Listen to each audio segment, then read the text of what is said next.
Gaur egun daukagun testu inguru berezi honek behartu gaitu pixka bat gure aisialdia moldatzea. Guretzako aukera bikaina da, gure hiria eta bere inguruko txokoak hobeto ezagutzeko. Seguruna Donostiar askontzat Urumea ibaian zehar pasiatzea gauza arrunta izango da. Baina oraingo honetan nahi dugu bitxikeri eta zeinbat berezitasunetan erreparatzea.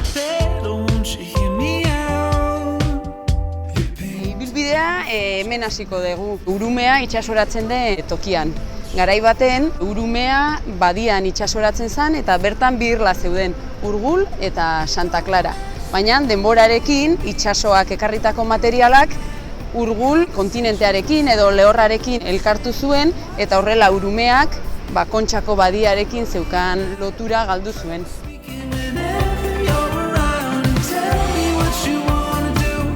Donostian badago arrano famatu bat, Mendeaurreneko plazan, baina badirudi ez dela bakarra.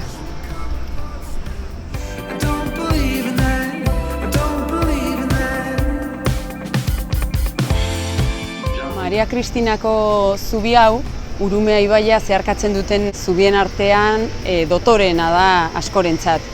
1904ean eraiki zen eta garai hartako eraikin asko bezala Pariseko estiloa dauka. Bertan animalia desberdinak aurki ditzazkegu, batzuk errealak eta beste batzuk irudimenezkoak. Goazen bilatzera.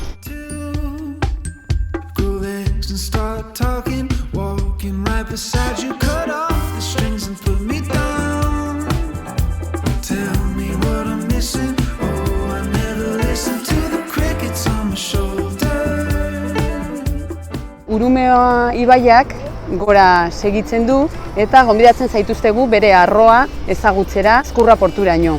Gure esku dago zaintzea eta gozatzea.